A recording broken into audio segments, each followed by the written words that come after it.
Hello everybody, how's it going? It's me, Paul, with reporting live from my sofa. What's up today? Y'all, Mr. Fotis Dulos has us running in circles over here. I have never seen someone with as many lawsuits against him. In fact, I think we should talk to Guinness World Book Records and see if he could come in. But you know what? I take my words back. LuLaRoe probably has him beat out. Let's just go ahead and call a spade on that one. Yeah, that company's probably got him beat out, but he might come into a close second. It just blows my mind. So let's go ahead and just jump into a few of the little updates going on with him. So, Gloria Farber had basically, their attorneys and stuff had filed motions to look at his financial records, and his attorney obviously is like, we don't want the mother-in-law pouring over the finances. This is another attempt to harass Fotis Dulos and his company Four Group. But this whole lawsuit is basically about, we gave him money. I mean, it's so crazy to me, that whole scenario, because basically it sounds like he wouldn't be where he was at without Jennifer's parents' money. This guy seems to have kind of a pattern with that. Now, basically what her attorneys are saying is that he supplied contradictory information about his finances as part of the lawsuit, and is trying to disseminate his assets as part of his divorce to Jennifer. And so it's just messy. So she's like, well, no, look, we want to see your finances. I'm sure he's getting shady about it. I mean, come on. And again, how is he getting all this money to fight all these lawsuits? Do you know how expensive this has to be? And literally, he just must all day long wake up and be like, let's manage lawsuits. And courts and this and that and the other. It's like, y'all, it just doesn't pay. And I'm not trying to even sit here and say he doesn't deserve that or anything. I mean, obviously, it looks real bad on his part on multiple levels. Now, his little gal pal Michelle is due in court later today. I'm filming this Wednesday. It's not early morning. It's early morning, actually. I don't even think it's 8 o'clock. But she's due in court later today. Now, these are the same charges as before, but, new ones about tampering with evidence. Now, the latest warrant that came out said that Draconis didn't see Fotis Dulos the morning of Jennifer's disappearance. And it talks about how he returned later that day and he started cleaning one of his employees' pickup trucks after lunch. And so that's the truck that, remember, that's kind of like the center of all this. Now they're saying that this is the part where, Draconis was like, Dulos handed me a towel while he was cleaning and she thought it was coffee spill, but it didn't smell like coffee. And so she put the towel in one of the plastic garbage bags that we then see later being disposed of. Now this warrant also says that she admitted that it was her and Fotis on the surveillance video in Hartford, and that was him. That was them when he's throwing these plastic bags away. But she says that she didn't know what he was doing. I'm like, are you serious? I mean, honestly.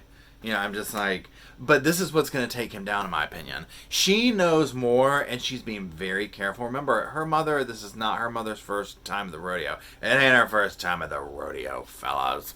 And it probably ain't her last. So, they know how to slip around this stuff. The girlfriend knows more. You trying to tell me you don't know what you're doing? I mean, come on. Why would you get in the car with somebody, go dump off, how many bags was it, 30 stops, and just think that was normal? I mean, come on. So, she's trying to lessen the blow. Now, let's talk about Fotis' little interview. Now, again, I mean, he probably has a PR company going at this point because God knows he needs it. But in this, let's just talk about a few of the quotes that he said from here. I made some little notes here, so I'm just going to read from here. I would lie to you if I told you that I didn't have a very nice life. I had a beautiful life. I was with somebody that I was completely enamored with, Michelle. And the divorce was the only thing that wasn't a positive in my life, and I couldn't wait for it to be over with. I'm sure he was having a great time. I'm sure he wanted the divorce over with, and he has all her money, or the parents' money, and started his business and so on and so forth. Now, in response to some questions asked about the violence that Jennifer alleged in some of the court documents and stuff that we saw, he says, there was never any violence, any abuse in any way. Jennifer and I didn't really even argue. They just grew apart. And then he's like, I wish she was here to sort this mess out. I'm still hoping that she's going to show up. And he also finished it with, and I don't owe the $2 million to her mother. So do I believe it? Absolutely not. I just absolutely not. And I think it's a smack in her face, her children's face, the mother's face, everybody's face that he's even going to sit here and say this. Because at a minimum, again, innocent until proven guilty, but at a minimum, we know he's hiding evidence. So to even sit here and talk about, we never argued, we never did this, we never did that. I mean, let's even say give him the benefit of the doubt a tiny bit that some of those court documents were a little dramatic. Well, I'm sorry, but there's so much other evidence. So, don't get up here and just try and paint yourself like a saint in a situation that is so clearly not that. It's like, it's better to just be like, dude, just don't say anything. You know what I mean? Like, I don't know if it's Norm Pattis telling him to get up there, but it's like, it's not a cute look.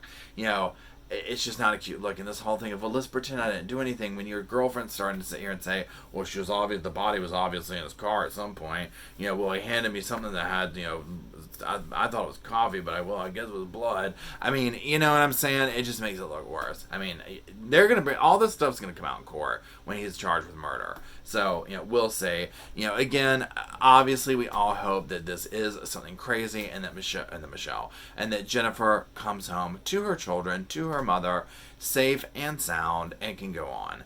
It just doesn't look like it's probably going to happen that way, unfortunately. And that's it. So, we're going to be touching base with the Fotis thing. I mean, it's just every day he breathes, and there's like 20 different articles about it. So I kind of wait a little bit for it to build up some. So don't forget, we're following the Todd Mullis trial. So be sure to check out that video if you're interested in it. We're doing commentary podcast on that. A link to the website is below. You can find a bunch of other cases there. And a link to our podcast where we have candid conversations about these cases is down below as well. I do thank you for hanging out with me today. I thank you for tuning in whenever you do. And guess what? I'll talk to you soon. Have a good one.